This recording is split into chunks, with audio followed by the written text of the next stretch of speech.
quiero comenzar a hablar del libro de Jonás. Te voy a decir que vas a enamorarte de este libro, de algunos pocos capítulos, 4 capítulos para ser exacto. Tenemos 4 capítulos en el libro de Jonás y no vamos a poder leer un capítulo por semana porque hoy vamos a llegar hasta el versículo 9. Este estudio es profundo, así que te animo a que te quedes y no te vayas de esta transmisión, o si te tienes que ir, después regresas y va a estar ahí. Pero te voy a dar algunas tareas cuando terminemos el estudio y quisiera entrar en el contexto de este libro, cuándo fue escrito, cómo fue escrito, qué estaba pasando. Muchos han tratado de negar este libro porque algunos decían que no era auténtico, otros decían que no fue una historia real, que en realidad el pez nunca existió, que Jonás estaba en un éxtasis. Ya todos conocen la historia de Jonás, la aprendimos de chiquito. Pero ¿dónde ubicamos el libro de Jonás? ¿Dónde estaba ubicada la historia? ¿En qué parte de la historia del pueblo de Dios? Bueno, Segunda de Reyes, y ahora voy a compartir algunos versículos en pantalla, pero solamente esto es la introducción y luego entramos al estudio. En Segunda de Reyes 14, 23 y 25, en el reinado de Jeroboam II, aparece Jonás. Este mismo profeta aparece Jonás, profetizándole su maldad a este rey malvado, que comenzó bien y terminó mal. Esto es en el año 790, 750 a.C. Pero también Jesús menciona a Jonás. Para los que están empecinados en negar, ¿por qué es que lo quieren negar? ¿No será porque Jonás le fue a predicar a un pueblo gentil? ¿No será porque no estaban de acuerdo con que la palabra de Dios salga del pueblo judío? No sé, puede ser, quién sabe. Pero Jonás es el único libro de la Biblia que entra con detalles de traer un mensaje a un pueblo gentil en el Antiguo Testamento. Luego llega Jesús, ¿no? Y también empieza a dar ese mismo mensaje. Pero así es como digo, Jonás sobresale de todo el Antiguo Testamento porque se refiere a una misión extranjera. ¿Y a quién le tenía que ir a profetizar Jonás? ¿Cuál era este pueblo gentil, malvado? Bueno, era Nínive, era la capital de Asiria. Asiria era el enemigo más grande de Israel en ese tiempo. Quiero que sepas que eran grandes enemigos, O sea, Jonás tenía que ir a profetizarle a sus enemigos. Y por ahí, ahora vamos entendiendo el porqué de tanto drama en la vida de este profeta, ¿no? ¿Por qué no quería ir a profetizar? ¿Por qué tenía un problema con profetizarle algo de parte de Dios a un pueblo que era su enemigo? Ellos fueron esclavizados por este imperio. Los antiguos historiadores dicen que la ciudad más grande del mundo en esta época, y que hubo un tiempo en la historia, más o menos en este tiempo, que resultó un cambio de adoración de los dioses que tenían a un solo Dios, ¿no? Los historiadores comentan que hubo una situación extraña donde ellos dejaron de ser politeístas y cambiaron un poquito su sistema de adoración. ¿Será la aparición de Jonás o de esta historia? No sé. Luego Asiria fue destruida en el año 612, así que la ubicación es perfecta para el segundo reinado, para el reinado de Jeroboam II. Así que bueno, vamos a entrar ahora sí en el estudio de la palabra. Estoy muy emocionado y te animo a que busques para anotar y te prepares porque te vas a emocionar. Porque leyendo la Escritura conocemos a Dios, conocemos la doctrina, conocemos el fundamento de la fe, aún en estos libros. Porque uno dice, bueno, vamos a leer las cartas de Pablo para hablar de doctrina. No, pará, porque hasta en los salmos tiene contenido que nos ayuda a entender quién es Dios, quiénes somos. Pero vamos a comenzar Jonás capítulo 1 y ahora sí, acompáñame. Ahora sí estamos leyendo Jonás capítulo 1 y el título, y yo sé que el título no tiene nada que ver porque el título fue anexado después. Al igual que los capítulos y los versículos en la Biblia, no están en el texto original, no están en los escritos originales. Pero luego, para que nosotros podamos entender un poquito más, se agregaron capítulos, versículos, títulos. Y el título que se le asigna al capítulo 1 de Jonás es Jonás huye de Jehová. Y yo te pregunto, ¿tú conoces esta acción? ¿Alguna vez escapaste de Dios? ¿Alguna vez te quisiste esconder? ¿Te dio vergüenza o te molestó algo? Porque Dios le había dicho algo a Jonás y a Jonás no le gustó lo que Dios le dijo. Por lo tanto, Jonás dijo, voy a tratar de irme, voy a irme lejos para que Él no me encuentre. Y la Biblia menciona que el hombre está inclinado a huir de Dios. Y tengo algunos versículos para compartirte. Por ejemplo, si tú lo ves ahí, Génesis 3:8, fíjate que dice, el hombre y su mujer se escondieron de la presencia de Jehová Ya comenzó desde el principio esta acción de querer ocultarse, esconderse, irse. Y mira el comparativo, porque dice, Jonás se levantó para huir de la presencia de Jehová. La humanidad de Jonás me lleva a la humanidad de Adán. Había un patrón repetitivo en Jonás, en Adán. El hombre está inclinado a esta acción. No queremos escuchar a Dios, no nos gusta la corrección de Dios, no nos gusta ser obedientes a la palabra de Dios. Y Jonás huyó de la presencia de Jehová, y este es el título del mensaje, del capítulo. ¿Y de qué huimos? Huimos de responsabilidades, huimos de órdenes que Dios nos da, huimos de la relación, huimos de la imposición, huimos de la obediencia, de ser sumisos. ¿De qué estaba huyendo Jehová? Versículo 1 del capítulo 1 del libro de Jehová, de Jonás. Vamos así. Dice, vino palabra de Jehová a Jonás, hijo de Amitai, diciendo, levántate y ve a Nínive. Nínive era la capital de Asiria, o sea, en otras palabras, levántate y ve a donde están todos los que te odian, los que te aborrecen, los que nunca creyeron en nosotros. Ve a ellos. Imagínate, ¿quién de nosotros quisiera obedecer, ¿no?, un mandato de Dios a ir a hablarle al que no soporto? Y si Dios te pide que vayas y le hables al que no soportás, piénsalo, porque este huir de Jonás nos tiene que saber a sabor propio, ¿no? Dice, levántate y ve a aquella gran ciudad y pregona contra ella, porque ha subido su maldad delante de mí. Quiero empezar a investigar y a profundizar en cada versículo hasta el versículo 9. La primera vez que Dios en la Biblia dice levántate y ve fue a Abraham. Génesis 13:17. Levántate y vete, le dice a Abraham. Luego, también otra ocasión en la que encontramos esta orden de parte de Dios es en el ángel que le habló a José, Mateo 2:13. El ángel le dijo, levántate y vete a Egipto. Y yo te pregunto, ¿y si Adán hubiera tomado la misma actitud de Jonás? ¿Y si José hubiera dicho, yo no voy a Egipto, no sé lo que vas a hacer con este bebé, que lo maten? Pero cuando Dios da una orden, es parte de su plan, es parte de su propósito. Y en la Biblia Dios da esta orden, levántate, deja tu comodidad, deja tus ideales, deja tus justicias, ¿no? Porque Jonás tenía su propia justicia. Yo no voy a ir a evangelizar a ninguno de mis enemigos. Porque la Biblia dice, ojo por ojo, diente por diente. Y Jesús lo mencionó. Pero dice, levántate y vete. Y luego dice, a aquella gran ciudad. Y aquella gran ciudad obviamente se refiere a una ciudad grande en tamaño, pero también lo podemos ver como que Dios estaba consciente de la ciudad a la que Jonás llamaba a sus enemigos. Y yo te pregunto, ¿tú tienes enemigos? Porque según este versículo, Dios no los veía como enemigos. Jonás los veía como enemigos, pero Dios no los veía como enemigos. Y tú dices, entonces Dios no tiene enemigos. Sí, Dios tiene enemigos. Mira, enemigo para Dios es todo aquel que es amigo del pecado. Y lo dice Santiago 4:4. Tú eres enemigo de Dios antes de Cristo. Yo soy enemigo de Dios antes de Cristo. Jonás es enemigo de Dios antes de encontrarse con Dios. No hay un pueblo específico que sea enemigo de Dios. Enemigo de Dios es todo aquel que es amigo del pecado. Y Jonás no lo entendía porque Jonás pensaba que estos eran enemigos de Dios y decía, yo no voy a ir, pero Dios le dijo, quiero que vayas y pregones. Y la palabra pregonar, el verbo hebreo es kará. Significa habla, predica, da voces. No solamente quiero que les mandes un email, no quiero que postees algo en las redes sociales. Quiero que te pares frente a ellos y les grites la verdad.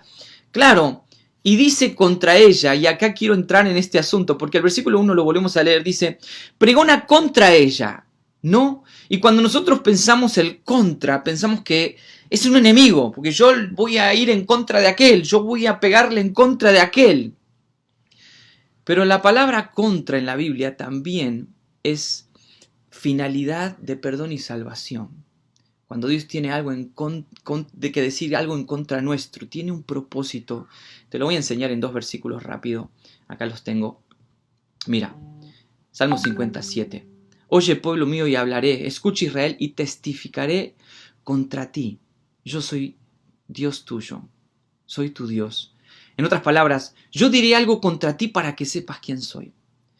Pregona contra ella también era, yo quiero que ella sepa algo. Tengo algo contra esta persona, tengo algo contra ti. Y no es necesidad de eliminarte, es con la finalidad de salvarte. Isaías 1:25 dice, volveré mi mano contra ti y limpiaré hasta lo más puro de tus escorias. Quitaré tu impureza.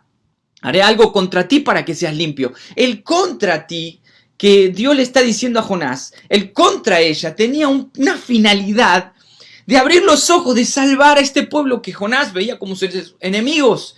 ¿Y quién de nosotros afloja? Nadie quiere aflojar. A Jonás no le gustó esta orden de parte de Dios. Jonás no le pareció correcto, le pareció que Dios estaba loco. Y Dios dice, quiero que vayas y hables contra ella. Y quiero decirte algo. Cuando nosotros reconocemos, o cuando Dios dice algo contra nosotros, se lo voy a mostrar acá, me encanta esta frase. Cuando Dios dice algo contra nosotros, es para que reconozcamos que hemos hecho algo contra Dios. Es un contra para saber que yo soy contra. Salmo 51:4, contra ti solo he pecado. Nosotros pecamos contra Dios. ¿Y cómo vamos a darnos cuenta que pecamos contra Dios? Tiene que aparecer alguien que nos diga un mensaje de Dios contra nosotros. Y eso es lo que Dios quería de Jonás. Entonces le dice el versículo 2, seguimos. Dice, levántate y ve a Nínive, aquella gran ciudad, y pregona contra ella, porque ha subido su maldad delante de mí.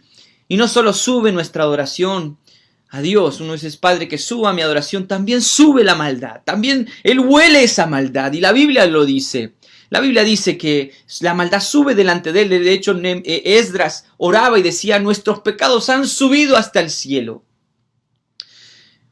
Y uno dice, bueno, si no era un pueblo tan malo, porque Dios no los veía como sus enemigos, entonces no era un pueblo tan pecador. ¿Dónde habla la Biblia de Nínive? Vamos a leer. Nahum 3:1 dice, ¡ay de ti, ciudad sanguinaria, llena de mentira, de rapiña, sin apartarte de pillaje! Chasquido de látigo, fragor de ruedas, caballo atropellador y carro que salta, jinete enhiesto, resplandor de espada, resplandor de lanza y multitud de muertos. Fíjate cómo Dios veía a Nínive, ¿no? Multitud de cadáveres, cadáveres sin fin, y en sus cadáveres tropezarán. Ahora, yo quiero decirte, Dios ve esta forma, ve de este tamaño de maldades, esta gran ciudad era gran pecado, y aún así quiere dejárselo saber porque quiere la salvación de Nínive. No hay pecado tan grande que Dios no quiera confrontar para salvarte. No hay pasado tan duro, no hay ciudad tan inmunda, no hay muerto tan muerto que Jesús no pueda resucitar con su palabra. Versículo 3, vamos a avanzar rápidamente. Y Jonás se levantó para huir de la presencia de Jehová. ¿No? Escucha. Y Jonás se levantó para huir de la presencia de Jehová y descendió a Jope y halló una nave que partía para Tarsis. Pagando su pasaje, entró en ella para irse con ellos a Tarsis, lejos de la presencia de Jehová. Perdón que me entró un mensaje de texto. ¿No? Y Jonás sabía la orden de parte de Dios. Y aún así huyó. Una cosa es huir por ignorancia y otra cosa es huir cuando conoces la orden de Dios. Y Dios te está dando una orden de que hagas algo, de que tomes una decisión en tu vida y decides, a pesar de que sabes cuál es la palabra de Dios, decides huir. Entonces eso es desobediencia. Y me gustó porque dice, se levantó, lo meditó, lo planificó, lo decidió.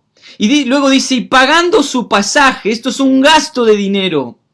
Él planificó su vida, él decidió, a pesar de lo que sabía, él planificó su retiro, planificó su escape, planificó que Dios no lo encuentre. Y gastó su dinero y pagó. Y el gasto de dinero por un asunto de falta de fe, ¿no? Por no creer ahora, gastó su dinero. Y hay una situación en el Nuevo Testamento, no tiene nada que ver con el asunto, pero me encanta siempre que lo leo. Dice que cuando Jesús les había dicho a los discípulos que él iba a resucitar, no le creyeron. Y cuando pasó el día de reposo, María Magdalena, la madre de Jacob, Salomé, compraron especias para ungir a Jesús. Gastaron dinero por un asunto de falta de fe. inviertes tus bienes por algo que no te es necesario en cuanto a nuestra comunión con Dios. Y Jonás gastó su dinero por un asunto de falta de fe y planificó su escape. El problema de Jonás, y vamos a entrar en la profundidad de este mensaje, el problema de Jonás no tenía como fuente la falta de obediencia, tenía como fuente la falta de amor. Porque él le profetiza a Jeroboam II su maldad. Él no tenía miedo de profetizar la verdad. Él hablaba la verdad porque le habló la verdad a Jeroboam II, pero no quería profetizarle y hablarle la verdad a un pueblo enemigo. Él no tenía amor por sus enemigos. No era un asunto de obediencia, él era obediente a la voz de Dios. Él decidió ser desobediente por un asunto de falta de amor. Nuestra desobediencia radica en la falta de amor que tenemos a veces. Yo voy a seleccionar a quién le voy a predicar. Yo voy a seleccionar a quién me voy a acercar. Yo voy a seleccionar cuándo voy a predicar. Yo voy a seleccionar qué palabras voy a predicar. Voy a tratar de no quiero que se salve aquel. No merece aquel la salvación. Nos ponemos a decidir quién merece y quién no merece la salvación. Qué tremendo. ¿O no? Nosotros determinamos quién es salvo y quién no. Pero Jonás planificó su vida, fíjate esto. Se levantó, descendió, buscó opciones, invirtió en ellas y se involucró. ¡Qué tremendo! La preparación del escape lo planificó. Y David también lo pensó en el Salmo 139. Dice, si yo pudiera ir a los cielos, iría. Si yo pudiera ir al Seol, ¿no? Ahí también iría. Si pudiera habitar en el extremo del mar, aún allí estás. Y dijere, ciertamente las tinieblas me encubrirán, aún la noche. David también planificó su vida. Y yo te pregunto, ¿cuánto tiempo has planificado tu vida? ¿Cuánto tiempo has planificado escaparte de Dios? Lo planificamos todo, pensamos que Dios no nos ve. Preparamos el escenario, ocultamos la mentira, la tapamos, la enterramos, tratamos de hacer lo que Dios dijo, lo acomodamos a lo que nosotros queremos que Él diga. Y en el versículo 4 empieza a desenmoronarse el plan de escape de Jonás. Versículo 4. Pero Jehová hizo levantar un gran viento en el mar. Y hubo en el mar una tempestad tan grande que se pensó que se partía la nave. Jehová hizo. No fue el clima, no fue la casualidad, no fue el niño, no fue la niña, no fue un huracán. Jehová hizo. No fue el diablo, porque el diablo está perturbándonos, hay una tormenta. Dios hizo levantar la tormenta para que Jonás escuche. Y a veces reprendemos al diablo cuando hay una tormenta y quizás los que necesitan ser reprendidos somos nosotros. A lo mejor la tormenta que se está levantando nos ayuda, nos está destapando un oído y nosotros, porque estamos empecinados en nuestro plan, reprendemos la obra que Dios está haciendo para abrir nuestros ojos. Lo que Dios está haciendo para abrir nuestros ojos me sabe a diablo, me sabe a casualidad, pero Dios estaba desatando una tormenta. ¿A Dios le obedece la creación? ¿Le obedecen los mares? ¿O no? Mira. El mar lo vio y huyó. Está hablando de Dios. El Jordán se volvió atrás. Los montes saltaron como carneros. Salmo 114:3 habla de la creación. Collados. ¿Qué tuviste, oh mar, que huiste? ¿Qué fue lo que te pasó que huiste? Y tú, Jordán, ¿qué fue lo que viste que te volviste atrás? A la presencia de Jehová tiembla la tierra. A la presencia del Dios de Jacob. No es el diablo. La creación se sujeta y se somete a Dios. La presencia de la que Jonás huía hacía temblar las aguas. El mar le estaba gritando a Jonás. Jonás, regresa, escucha.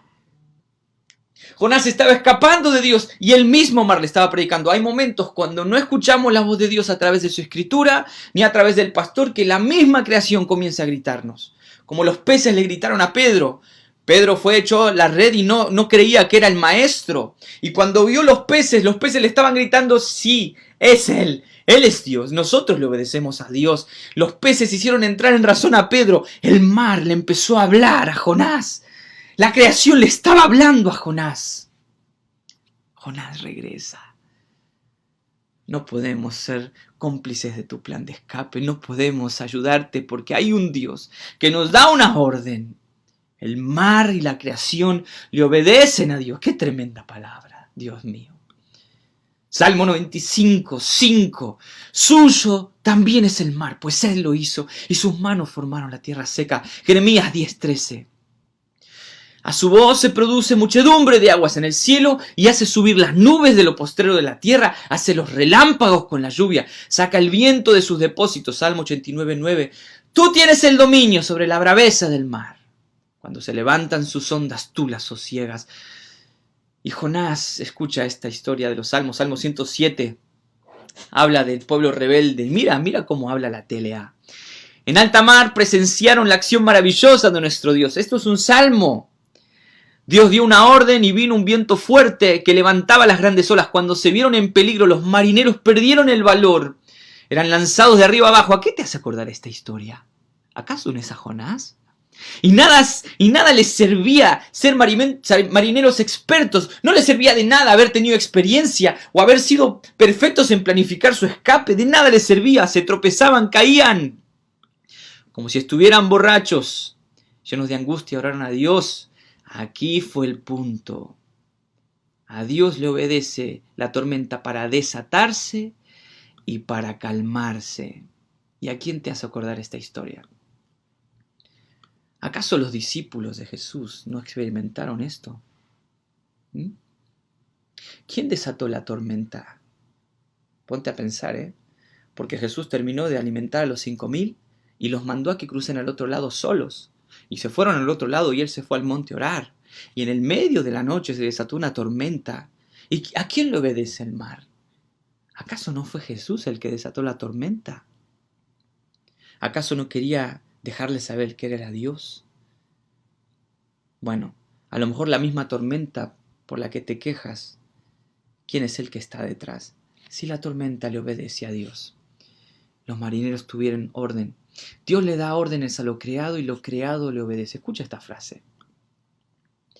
Dios le da órdenes a lo creado y lo creado le obedece, menos Jonás, que nos representa a todos. Esta es una frase para que le saques una foto hoy. Toda la creación le obedece a Dios, menos el ser humano que estaba huyendo de la presencia de Dios. Y si el mar hubiera desobedecido a Dios, y si Dios hubiera desatado esta tormenta y el mar hubiera dicho, no nos interesa obedecerte, pero no. El mar sabe quién es Dios. Pero Jonás no sabía quién era Dios. Seguimos porque se pone más intenso y yo te pido perdón, pero voy a hablarte la palabra de Dios. Versículo 5, vamos entrando en la profundidad de este mensaje. Versículo 5, los marineros tuvieron miedo. Y el miedo es algo de todo ser humano. ¿Tú tienes miedo? Ay, pastor, pero yo ya tengo el Espíritu Santo. Espérate. ¿Por qué no revisas Hechos 9:26? Los apóstoles que habían sido, los discípulos que habían sido investidos por el Espíritu Santo tuvieron miedo. Lo dice Hechos 9:26. El miedo es parte de nosotros. El Espíritu Santo nos ayuda cada día más a dejar el miedo. Pero hay personas que dicen, tengo miedo, Dios no está conmigo, no tengo el Espíritu Santo en mí. Pero espérate. Ellos tuvieron miedo sin tener a Dios. Pero el miedo es parte de nosotros. Adán dijo, tuve miedo y me escondí. Y Adán caminaba con Dios, Adán hablaba con Dios. Versículo 5. Los marineros tuvieron miedo, me encanta. Y cada uno clamaba a su Dios. Eran devotos al Dios.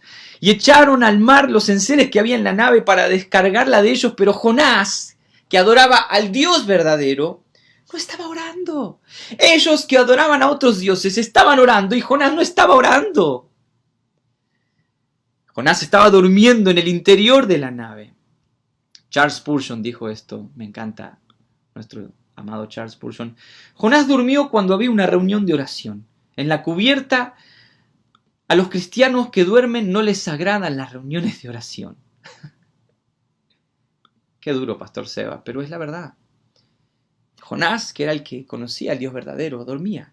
Los otros que conocían otros dioses eran más leales, más devotos a Dios. O sea que Jonás tenía un problema tremendo. Falta de amor por los demás, desobediencia a Dios y ahora no tenía una devoción real con el Dios verdadero. Quiero entrar en un tema profundo. Mira esto, Marcos 4:38. Hablando de aquel día que Jesús estaba durmiendo en la barca. Él estaba en la popa durmiendo sobre su cabezal y despertaron y le dijeron: Maestro, ¿no tienes cuidado de que perecemos? Y mira lo que dice acá Jonás. Dice, tu Dios no tendrá compasión de nosotros y no pereceremos. El perecemos. Fíjate, Jonás dormía mientras estaba la tormenta y Jesús dormía mientras estaba la tormenta. En la situación de Jonás los marineros estaban desesperados. En la situación de Jesús los marineros estaban desesperados. Lo despertaron pensando que iban a morir, pereceremos. A Jesús lo despertaron pensando que iban a morir, pereceremos. ¿Es casualidad o no es casualidad? Te pregunto a ti, ¿es casualidad o no es casualidad? ¿Cuál es la diferencia entre Jonás y Jesús?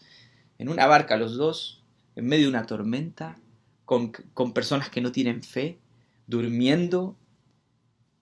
Piénsalo, te voy a dar 10 segundos para que pienses cuál es la diferencia entre Jonás y Jesús.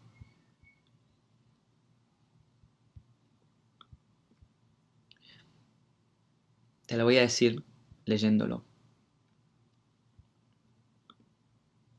Con Jonás, la tormenta se calmó cuando alguien responsable de su pecado, en este caso Jonás, y que estaba adentro de la barca, fue echado y tragado por la misma ira que había desatado la tormenta. Jonás fue culpable. Fue echado, se calmó el problema. Con Jesús, la tormenta se calmó por alguien que estaba no afuera, sino adentro de la barca. No hizo falta echar a nadie afuera. Alguien que estaba dentro de la barca fue suficiente para cargar con la responsabilidad de todos los culpables, pero que fuera suficientemente Dios para que la misma tormenta desatada por Dios le obedezca. Mira esto.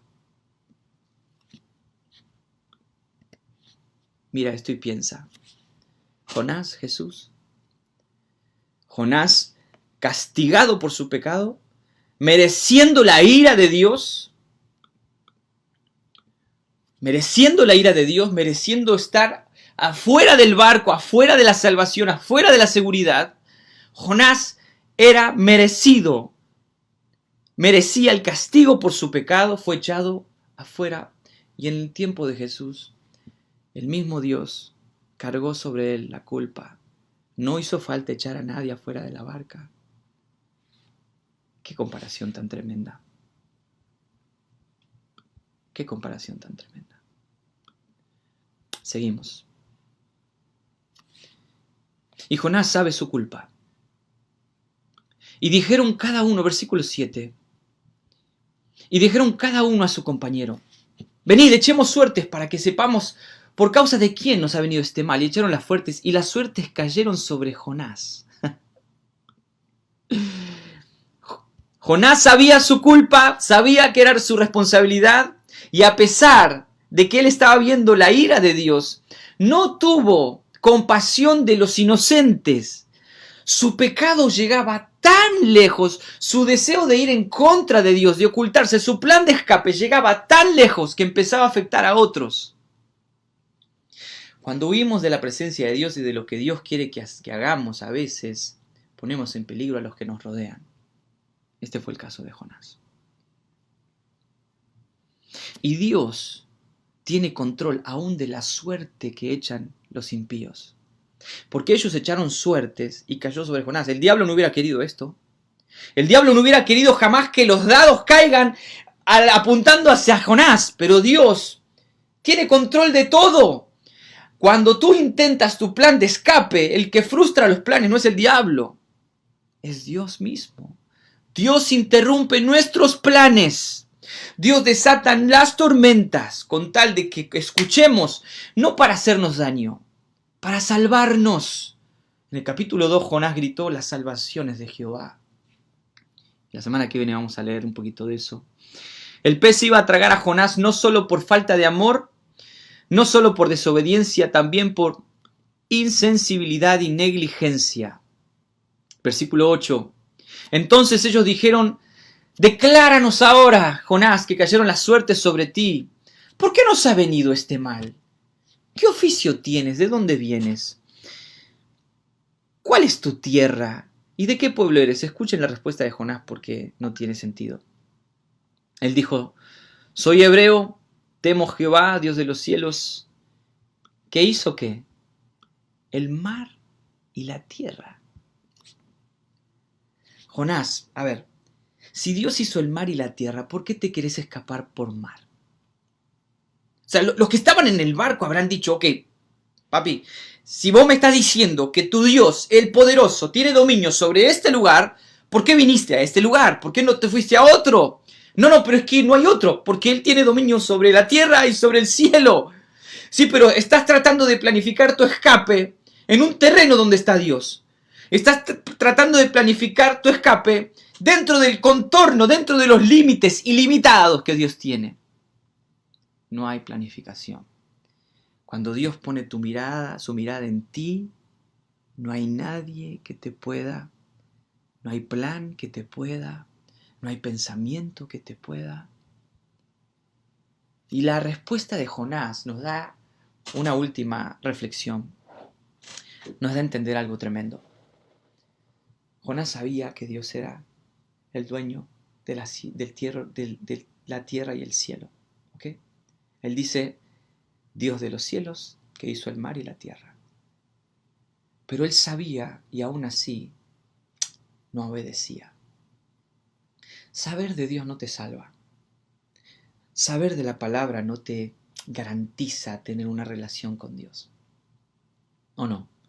Hay personas que se pasan su vida estudiando teología y lo aman a Dios con la mente. Con la mente lo piensan, lo meditan. Pero el mandamiento dice: amarás a Jehová tu Dios con toda tu mente, con toda tu alma, con todas tus fuerzas. A mí me parece que Jonás estaba amando a Dios con la mente. Le faltaba el alma, le faltaban las fuerzas. ¿Y las fuerzas para qué, pastor? Las fuerzas para no inventar un plan de escape cuando Dios quiera formarte. Tú sabes que cuando Dios quiere formar a Cristo en nosotros nos cuesta, nos duele. Cada vez que la misma escritura nos confronta y nos dice algo que tenemos que cambiar, empezamos a planificar un plan de escape. Buscamos una versión más liviana, buscamos una iglesia más liberal. Inventamos un plan de escape para no ser como Jesús. Y esto sucede porque no amamos a Dios con todas nuestras fuerzas. ¿Fuerzas para qué? Fuerzas para amar a nuestros enemigos. Fuerzas para obedecer cuando no queremos obedecer. Así que yo te dejo hoy con esta primera introducción del libro de Jonás. A Jonás le tuvo que ir mal para conocer a Dios. No conocía, Job también. De oídas te había oído, y sin embargo en el capítulo 1 habla de que él ofrendaba todos los días a Dios, que era un hombre justo y recto, y entonces no lo conocía. Le faltaba a Job amarlo quizás con toda su mente, lo amaba con todas sus fuerzas, porque ofrendaba, porque hacía con su alma, porque involucraba a sus hijos en los sacrificios, pero le faltaba a Job amarlo con la mente. Piénsalo, porque él dijo: de oídas te había oído, no te conocía. Pero Jonás sí lo conocía, pero a Jonás le faltaba amar a Dios con todas sus fuerzas. Cierro este estudio preguntándote: ¿amas a Dios con tus fuerzas? ¿Lo amas con tu mente? ¿Lo amas con toda tu alma? ¿Lo amas por ley o lo amas porque estás tan agradecido con su salvación que te deleitas en amarle? Vamos a orar. Padre, gracias por este estudio hermoso, este primer estudio del libro de Job.